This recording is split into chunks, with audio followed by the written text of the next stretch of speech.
You're watching Adorama TV. Hey everybody, welcome to Adorama TV. I'm Mark Wallace. Well, today I want to tell you about something I really love. It's called the Seikonic L308DC DigiCinemate light meter for digital videography. Now, this little guy is made for people that are shooting video on a DSLR, and it is awesome. It's $280, and let's just go over what it comes with first, then I'll talk about the different modes and why I love this so much. Now, right out of the box, it comes with the meter itself, a lanyard, so you can throw this over your neck and have it right on you when you're doing your work. It also comes with this little guy here. This is a tiny little thing called a Lumidisc that I'll talk about a little bit later, why this is so important. There's a case for the Lumidisc so you don't lose that or scratch it or get it damaged in any way. It also comes with the case for the meter itself, so that just plops right in there. It's got a little belt loop on the back, so you can, if you don't have the lanyard, you can just stick this on your belt loop and keep it close to you. And then always it has a user guide and a little cheat sheet to make sure that you know exactly what you're doing with the meter. Now, this meter is really simple to operate, and so this isn't a very big manual, and that's really nice. Now, what this does is this meter works just like a normal photometer. So you have your normal modes. You have, you know, when you're working with your exposure triangle with your shutter, your aperture, and your ISO, you can set it in shutter priority mode to solve for the aperture, or aperture priority mode to solve for the shutter, or you can use this as a flash meter. This has a little sync port right here, so you can put in a cord and then trigger your flashes and use this as you normally would in a studio. And it also works with the auto reset cordless flash mode, where you can push the button and it just waits for a flash to fire if you don't want to use a sync cable. Now, this does not have the ability to use a Pocket Wizard that's built in, or a Profoto Air or something like that, but you could always attach it to the sync port and you'd be good to go.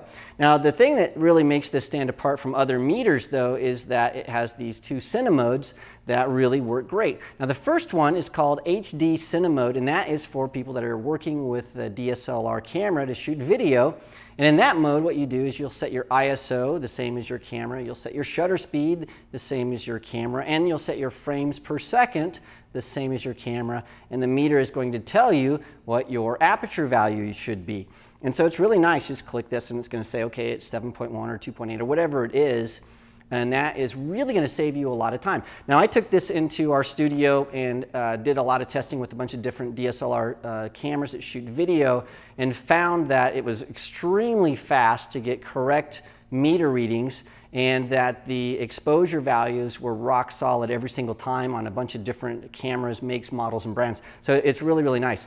Now, there is a different mode that's called Cinemode, and Cinemode is for using this meter with a normal video camera or a normal old school camera that shoots film. Now, with that, you're going to actually set the ISO, your frames per second, and your shutter angle instead of your shutter speed. And what that allows you to do is you put those in and you can solve again for the aperture value. Now, one thing that you may have to do if you're using a video camera is video cameras, most of them don't use ISO, they use different gain values. And so you might have to get a gray card and do some calibration to figure out how the gain corresponds to the correct ISO of the meter. But that's something that you could probably do in half an hour or so. Or if you're using like a Panasonic AF100 or one of the newer cameras like that, they actually do have ISO values, and you can plug that right into the meter, and it works just rock solid, spot on every time. So this is a huge time saver for anybody that's working with video. If you don't have a waveform monitor or some way to really correctly gauge what the exposure value should be, this allows you to just plug in the variables and then click a button, and it'll tell you immediately what the aperture value should be. There's one other thing I really like. It's in one of the custom functions. You can turn on something called Simplified Illuminance, and so when you press the mode button here, you get into something that either shows foot candles or lux. And so if you're used to working in foot candles or lux, you have that as well. And so you can push the button and get those readings, and it's live. So as long as you have your meter button pushed down, well, it's going to tell you in real time the difference in foot candles or lux. So you can walk through a set and see how light is falling and really understand how much light is in each sort of pocket on the set. It's really, really nice. Now, to do that, you don't use your normal Lumisphere. what you would use is something called the Lumidisc. Now before I get there, let me talk to you about the Lumisphere. This Lumisphere is made for normal incident light readings, and so you would hold it up, point it to the camera, take a reading. If you wanted reflective meter readings, you would just sort of push this aside, and now you get reflected light, so that goes right in there. I think this is about a 28-degree spread for this guy right here, and so you get really nice reflected meter readings for that. So incident or reflected meterings. If you want to do lux or foot candles, or make sure that you're getting light that's coming straight into the meter, which is good for metering like green screens or flat artwork, or EV difference between lights, well, what you need is to use this little guy here, and this is called, again, the Lumidisc.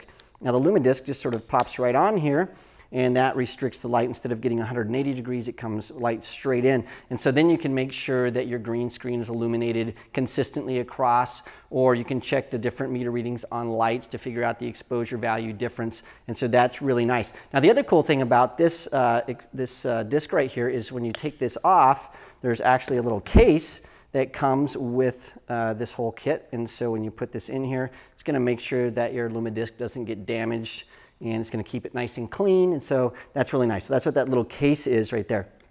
Now, one of the things that this meter also does that's really nice here is it allows you to make sure that your meter is calibrated correctly for your camera. So different cameras have different tolerances. So this has exposure compensation, and so if you notice that you're always overexposed by a third of a stop or 2/10 of a stop or something really specific, well, you can change that in the meter using your exposure compensation. Now, the cool thing is this is also specific to the mode, and so if you set your exposure compensation in HD Cine mode, it's going to be only for HD Cine mode and not for the normal Cine mode or the photo mode. And so you can have really tight controls over how this is calibrated to your camera, which is really nice because you might want to calibrate it to a video camera and leave it alone for your still camera. And so you can do that with this meter.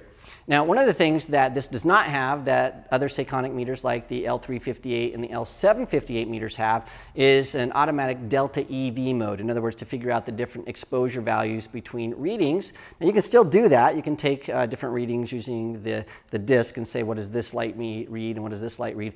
But to get the difference between those readings, you have to do that manually. And so that's not a big deal because this meter is made for people that are shooting videos with their DSLR, and a lot of those guys don't really use Delta EV metering, and so I think that's why they left it off this meter. So again, this is called the Sekonic L308 DC DigiCinemate light meter for digital videography, and it's $280. We've been playing with it for a couple weeks, and it's rock solid like all Sekonic meters are. And for the price, the time that you're going to save using this meter over trying to fiddle with gray cards and just hope that you're getting the right exposure, it's going to pay for the meter probably on your very first job. So there you have it. Again, the Sekonic L308 DC DigiCinemate light meter, and it's $280. Well, thanks so much for joining me this week. Remember, if you have a question about photography or photography gear, you can send your questions to me at askmark@adorama.com. So thanks again for joining me, and I'll see you again next week. This episode is brought to you by Adorama TV. Visit the Adorama Learning Center where you'll find photography tips and techniques, links to the gear used in this episode, and related videos. For all the latest photography, video, and computer gear, visit adorama.com. And the next time you're in New York City, visit our store located on 18th Street between 5th and 6th Avenue.